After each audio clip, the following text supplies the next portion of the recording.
D media times में आपका स्वागत है। उत्तर प्रदेश के वृंदावन में 3 दिवसीय नवधा भक्ति चर्चा में शनिवार को कथावाचक श्री अनिरुद्धाचार्य जी महाराज ने श्रोताओं को भक्ति के 9 प्रकार बताए। उन्होंने कहा कि नवधा भक्ति भगवान राम ने माता शबरी को सुनाई थी। उन्होंने कहा कि आज मनुष्य को नवधा भक्ति का ज्ञान होना जरूरी है। वर्तमान में नवधा भक्ति में से कोई एक भक्ति भी ग्रहण कर ले तो उसका कल्याण होगा। उन्होंने नवधा भक्ति में पहली भक्ति सत्संग बताई और यह तभी संभव है जब आप संतों के पास रहेंगे, संतों की सेवा करेंगे और कथा सुनेंगे। उन्होंने कहा कि जीवन में भगवत भक्ति और भगवत प्रेम होना अति आवश्यक है। आज हम कौन सी कथा सुनने वाले हैं? नवधा भक्ति। भक्ति कितने प्रकार की होती है? कितने प्रकार की? आप बताइए। 4 प्रकार की। ठीक है, आप बताओ। टोपी वाले, मोबाइल वाले, छोरा, भक्ति कितने प्रकार की होती है? हाँ? 2 प्रकार की। जब बता रहे थे तो मोबाइल चला रहे थे। बताओ टोपी वाले भैया, आप बताओ भक्ति कितने प्रकार की होती है? 2 प्रकार की। वाह, सुंदर। आप बताइए भैया, भक्ति कितने प्रकार की होती है? 4 प्रकार की। मैया बताओ, भक्ति कितने प्रकार की होती है? कितने प्रकार की? अभी हम क्या कह रहे हैं? नवधा। नवधा भक्ति कितने प्रकार की? 9 भक्ति होती है। 9 प्रकार की। और ये 9 प्रकार की भक्ति क्या क्या है वो हम आपको समझाएंगे विस्तार से।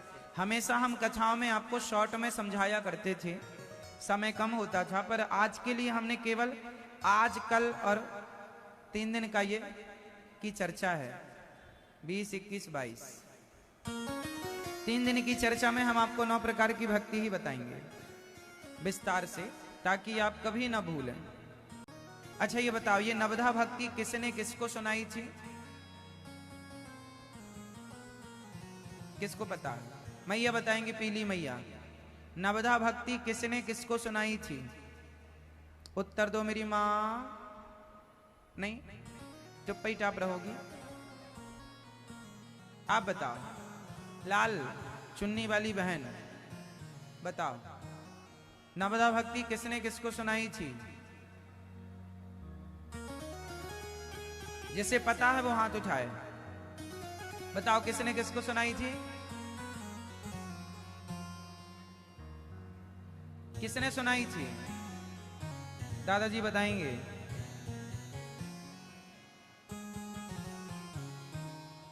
नवधा भगति कहूं तो ही पाही। नवधा भक्ति सुनाई थी भगवान राम ने। किसे सुनाई थी? माता मैया बताओ। नवधा भक्ति सुनाई थी भगवान श्री राम ने माता शबरी को। शबरी को भगवान ने इस सुंदर सी भक्ति श्रवण कराई।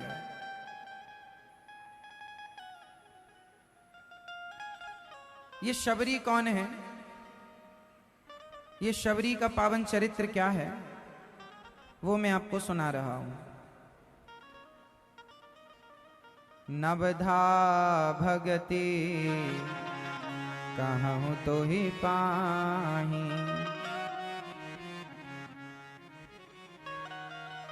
नौ प्रकार की भक्ति में एक प्रकार की भी यदि आ गई हमारे और आपके भीतर तो कल्याण हो जाएगा। ये भक्ति इतनी सुंदर है कि सुनने में, कहने में आनंद ही आनंद है। इसलिए हमें नवधा भक्ति का जरूर ज्ञान होना चाहिए। नवधा भक्ति का ज्ञान हम सबको जरूर होना चाहिए। कौन कौन सी भक्ति है? नवधा भगति कहूं तो ही पाही। सावधान सुनो धरु मन माही। सावधान कर रहे हैं भगवान राम। भगवान राम ने माता शबरी को भक्ति सुनाई। नौ भक्ति। शबरी माँ राम का इंतजार कर रही थी कि आज 14 वर्ष के वनवास के लिए जब भगवान राम निकले और चलते चलते जब रावण माता सीता का हरण करके गया, तब राम जी माता सीता की खोज में जटायु पर कृपा करके आगे बढ़े। तब भगवान राम माता शबरी के द्वार पर पहुंचे। जब भगवान राम शबरी के यहां पहुंचे, उस समय माता शबरी भगवान राम का ही इंतजार कर रही थी और बस राम के इंतजार में माता शबरी राम राम कहती झाड़ू लगा रही थी। झाड़ू लगाती जाए माता शबरी और राम राम कहती जाएं, तभी राम और लक्ष्मण आकर के खड़े हो गए। राम लक्ष्मण को खड़ा देख माता शबरी बोली, भैया मैं राम के लिए झाड़ू लगा रही हूं और यहां तुम आ गए, कौन हो तुम? माता शबरी झुकी नजरों से बोलती हैं, अभी चरणों को ही देखा है, मुंह नहीं देखा, क्योंकि झाड़ू लगा रही हैं, बुढ़ापे में कमर झुक गई है, ऊपर कहां देखें। तो कौन हो तुम? भगवान राम ने प्रेम भरे वचनों से कहा, माता मैं वही हूं जिनका तुम इंतजार कर रही हो। अच्छा, क्या आप राम हैं? हाँ मां, मेरा नाम राम है, ये मेरा भाई लक्ष्मण है। अब शबरी ने अपना मुंह ऊपर किया और जब राम को देखा तो वही छवि थी जो छवि गुरुजी ने बताई कि आएंगे। शबरी ने पूछा कि राम आएंगे, मैं कैसे पहचानूंगी? तब भगवान कैसे हैं ये बात गुरुजी ने बताई। उनके बाल घुंघराले से होंगे, आंखें बड़ी सुंदर होंगी, संसार में कोई व्यक्ति इतना सुंदर नहीं होगा जितने सुंदर प्रभु होंगे।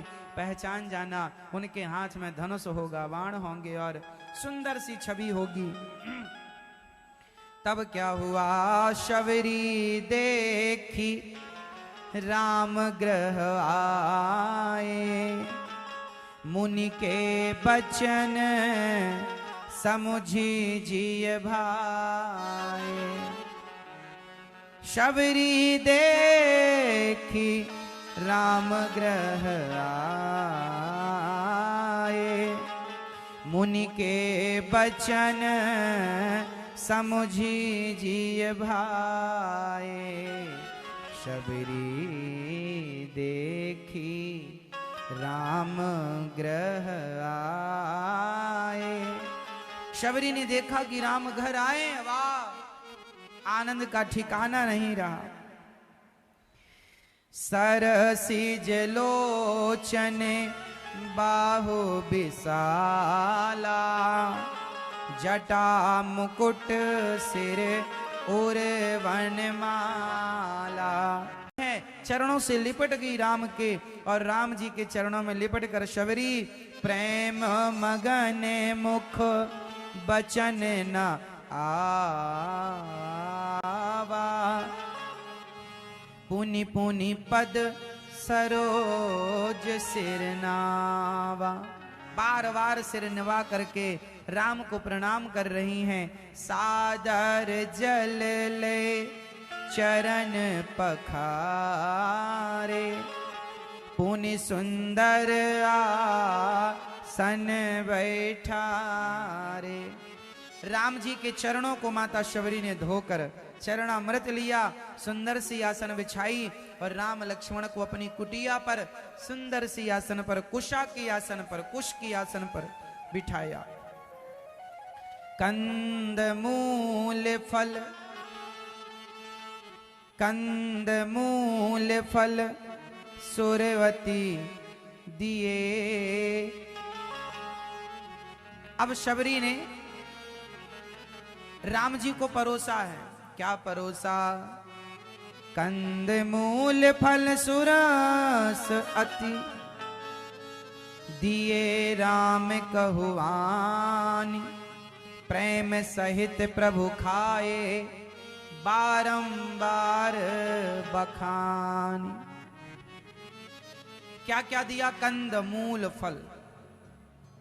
कंद जो जंगली कंद मूल फल होते हैं वो सारा परोसा माता शबरी ने। केले के पत्ते पर बेर परोसी, फल जो जंगल के उस समय अनुकूल थे वो फल परोसे और राम जी से कहा प्रभु भोग लगाइए।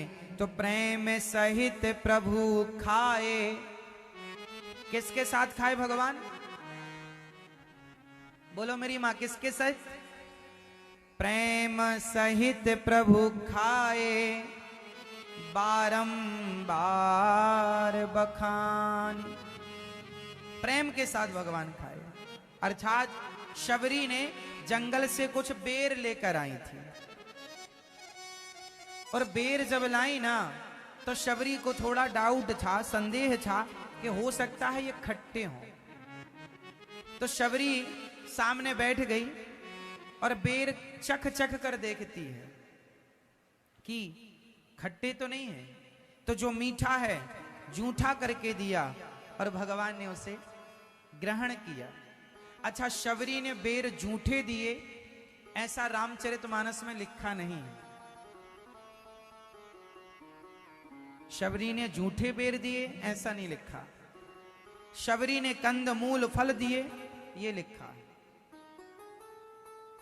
पर परंपरागत कहा जाता है तो जो चीजें कही जाती हैं सुनी जाती हैं वो ठीक ही है। तो शबरी मां ने भगवान को जो बेर दिए वो चख करके दिए और राम जी ने उस बेर को कैसे खाए? प्रेम सहित प्रभु खाए बारंबार बखानी। बार बार भगवान कह रहे हैं वाह मां, कितने सुंदर तुमने बेर रखे हैं और कितना सुंदर कंद मूल फल है। आपके इस प्रेम भरे प्रसाद को हम खाकर तृप्त हो गए प्रेम सहित। अच्छा बताओ मेरी मां, भगवान क्या खाते हैं? क्या खाते हैं? बोलो मेरी मां, क्या खाते हैं? प्रेम कोई खाने की चीज है? मैया कह रही है प्रेम खाते हैं। प्रेम कोई खाता है? क्या खाते हैं भगवान? बताओ भगवान क्या खाते हैं? भगवान प्रेम देखते हैं। आपकी वस्तु कितनी श्रेष्ठ है, आप कितने बड़े आदमी हैं, कितने गरीब हैं, ऊंचे हैं, नीचे हैं, भगवान नहीं देखते। भगवान देखते हैं कि मेरा भक्त मुझसे प्रेम कितना करता है और जो भक्त देता है भगवान उसे ग्रहण करते हैं। इसलिए भगवान को 56 भोग तो दो मत दो, कोई फर्क नहीं पड़ता। अरे जो दो पत्रम पुष्पम फलम तोयम, वो प्रेम से दो। क्यों प्रेम से देना चाहिए? क्योंकि भगवान को प्रेम पसंद है। क्या पसंद है मेरी मां? राम ही केवल प्रेम प्यारा, जान ले जो जान निहारा। शबरी मां ने भगवान को प्रेम से दिए। पानी जोरी आगे भई ठाड़ी, प्रभु ही बिलो की प्रीति अति बाढ़ी। अब राम जी के आगे ठाड़ी हो गई माता शबरी। ठाड़ी जानते हैं है ना? किसके आगे ठाड़ी हो गई? गोस्वामी जी कितने गांव की भाषा का प्रयोग करे। ठाड़ी, ठाड़ी मीन्स ठाड़े रहो, हम आ रहे हैं। ठाड़े रहो मतलब खड़े रहो। ये गांव की शुद्ध देहाती भाषा। पानी जोरी आगे भई ठाड़ी, ठाड़ी मतलब खड़ी है आगे हाथ जोड़ के। प्रभु बिलो, प्रभु बिलो मतलब भगवान को शबरी मां देख रही हैं और आंखों से अश्रुधार गिर रही है कि आज मुझ अभागिनी पर, मुझ शबरी पर, मुझ अज्ञानिनी पर कृपा करने के लिए आज जगत के पालनहार, जिनके दर्शन के लिए ब्रह्मा उनके द्वार पर जाते हैं, वो भगवान आज शबरी के द्वार पर आए हैं। ऐसे करुणामय भगवान है, ऐसे भगवान हैं। इसलिए भगवान ही परम दयालु हैं। जितनी कृपा जितनी दया भगवान करते हैं कोई नहीं करता। के ही विधि स्तुति करऊं तुम्हारी, अधम जाति में। शबरी मां किस जाति की थी? शबर जाति की थी। किस जाति की थी? शबर जाति, जंगली कोल भीलों की बेटी थी। पर भगवान ने जात पात नहीं देखी, जाति मायने नहीं रखती। अरे रस खान तो मुसलमान थे, रस खान पर भी भगवान ने कृपा की। भगवान नहीं देखते कि तुम ब्राह्मण हो के, क्षत्रिय हो के, वैश्य हो के, शूद्र हो के, हिंदू हो के, मुसलमान, सिख के, ईसाई के, यहूदी के, फारसी के, फलाना के, जिनका तुम कौन हो भगवान को फर्क नहीं पड़ता। तुम मुझसे प्रेम कितना करते हो, तुम मुझसे प्रेम कितना करते हो। मोहन प्रेम बिना नहीं मिलते, चाहे कर लो कोटि उपाय। शबरी को प्रेम के बल पर भगवान मिले। शबरी की तरह प्रेम हमारे और आपके अंदर भी आ जाए तो क्यों नहीं मिलेंगे भगवान? मिलते हैं, आज भी मिलते हैं। आज 2023 में भी भगवान मिलते हैं, 2024 में भी मिलेंगे, 2025 में भी मिलेंगे, 2050 में भी मिलेंगे, 2099 में भी मिलेंगे। उसी प्रकार भगवान सबको मिल सकते हैं। यदि प्रेम का धन तुम्हारे पास है तो तुम्हें मिलेगा, जिसके पास है उसे मिलते हैं, जिसके पास नहीं है नहीं मिलते। सिंपल। शबरी के पास था प्रेम का धन सो मिल गए, मीरा के पास था प्रेम का धन सो मिल गए, नरसिंह जी के पास था प्रेम का धन सो मिल गए। अब तुम्हारे और हमारे पास नहीं है तो नहीं मिलते। अब ये धन चाहिए ना, राम है सोना और प्रेम है धन, है तुम्हारी ताकत तो खरीद लो। मोहन प्रेम बिना नहीं मिलते, चाहे कर लो कोटि उपाय। लिखा मिले ही न रघुपति बिनु अनुरागा, किए जोग जप ज्ञान विरागा, सब तो लिखा है। अब मानो तुम ना मानो, है ना मेरी माँ। तो भगवान कैसे मिलेंगे मेरी माँ? जोर से बोलो, कैसे? कौन सा पैसा चाहिए, कौन सा धन चाहिए? जोर से, कौन सा धन? प्रेम का धन, भक्ति का धन हो, आपके अंदर प्रेम है, श्रद्धा का धन हो तो भगवान आपके आगे पीछे डोलेंगे। शबरी के प्रेम ने भगवान को बुला लिया। हाँ, अब शबरी कह रही है के ही विधि स्तुति करऊं तुम्हारी, अधम जाति में जड़मति भारी। मैं अधम जाति की हूं और मैं मूर्ख हूं। माता शबरी कह रही है मैं मूर्ख हूं। और एक बात बताएं, भगवान उद्धव जैसे ज्ञानियों को नहीं, शबरी जैसे मूर्खों को ही मिलते हैं। यदि शबरी जैसी भक्ति करने वाली स्त्री, यदि समाज उन्हें मूर्ख कहे तो हम भगवान से ऐसा कहेंगे कि हे प्रभु, हमें भी शबरी जैसा मूर्ख बना दो, कम से कम उस मूर्खता में आपका दर्शन तो हो जाएगा। ऐसी मूर्खता से यदि भगवान मिलते हैं तो हम हर जन्म में ऐसा मूर्ख बनना चाहेंगे। लोग कहते हैं सुदामा गरीब थे इसलिए भगवान मिल गए। सुदामा जैसी गरीबी में भगवान मिलते हैं तो हे प्रभु, मैं सुदामा जैसा गरीब हर जन्म में बनना चाहूंगा। सुदामा जैसी गरीबी नहीं मेरी माँ, शबरी जैसी मूर्खता नहीं, बल्कि शबरी जैसा प्रेम और सुदामा जैसी भक्ति के बल पर भगवान मिला करते हैं। इसलिए आप ये ना सोचिए कि भगवान को पाने के लिए गरीब ही होना जरूरी है। नहीं, भगवान को पाने के लिए प्रेमी होना जरूरी है। प्रेम के बल पर मिलेंगे अधम ते अधम,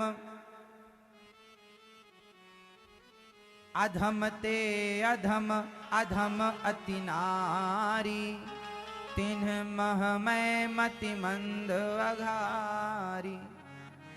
माता शबरी अपने आप को ना अधम कह रही हैं, जबकि हैं सबसे उत्तम श्रेष्ठ।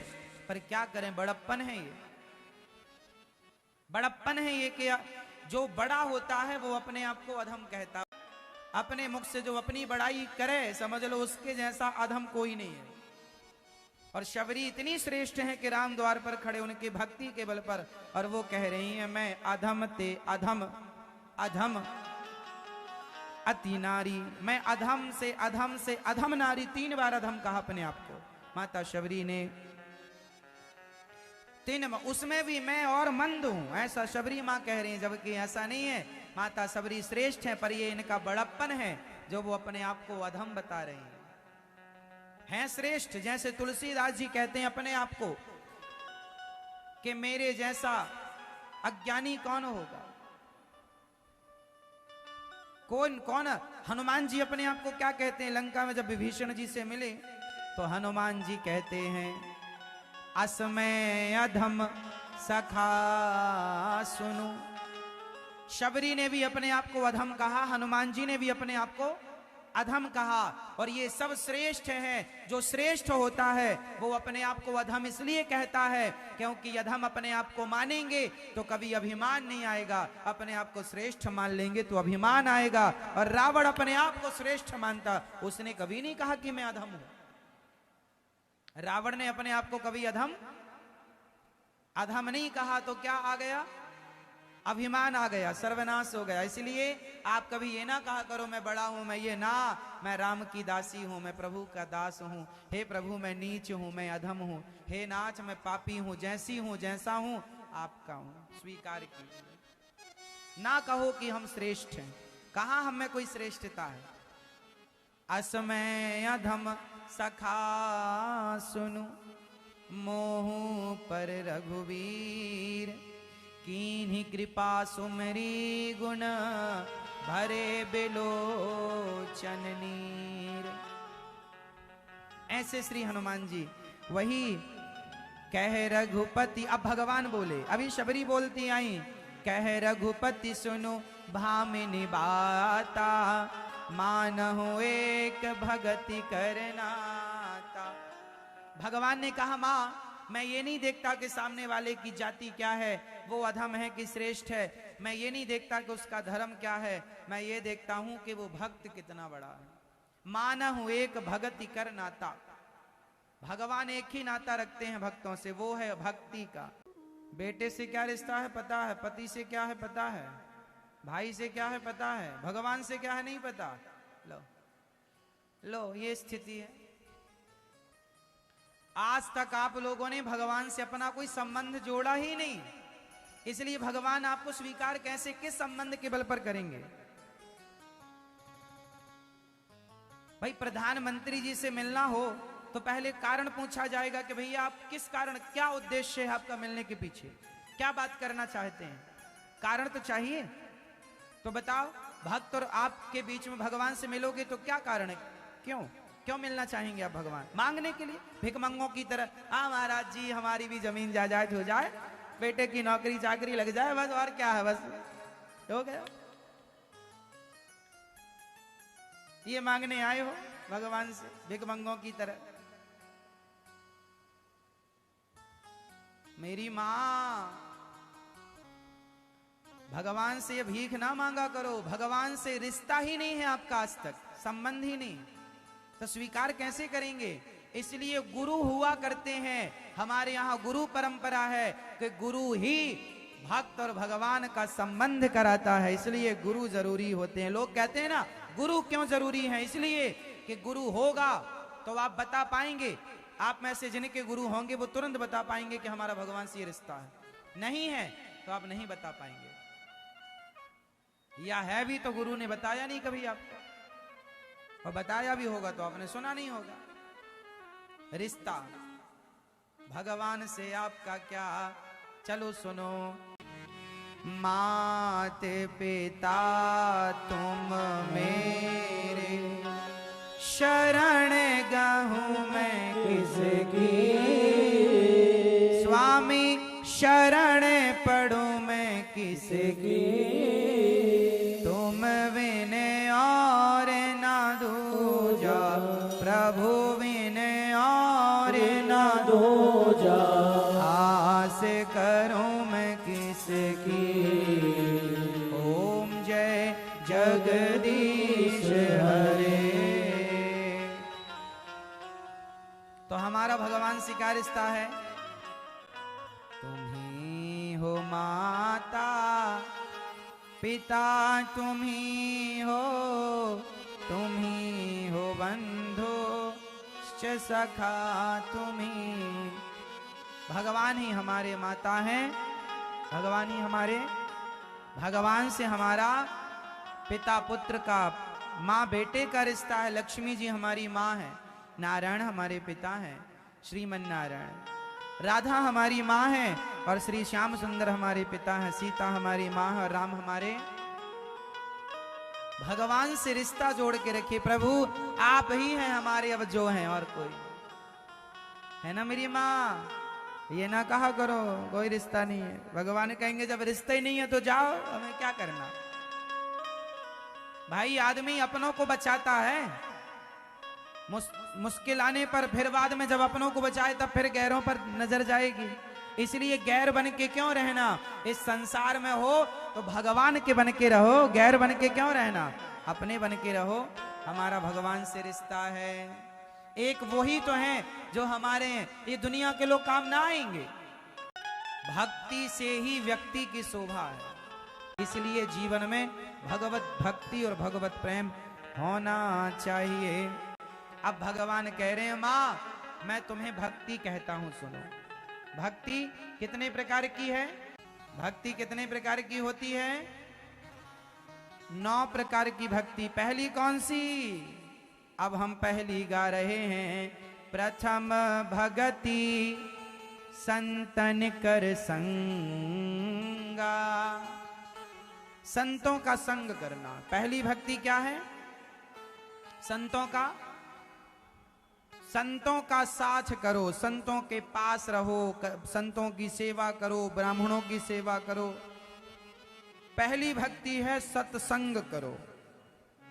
भाई सत्संतों के साथ रहोगे तो संत कथा सुनाएंगे, अच्छा रास्ता बताएंगे। तो भगवान की कथा सुनना पहली भक्ति। श्रवणम कीर्तनम विष्णोः स्मरणम पाद सेविनम। कथा सुनना पहली भक्ति। अच्छा संतों का संग करना कौन सी भक्ति है। जोर से। पहली संतों का संग करना पहली भक्ति है।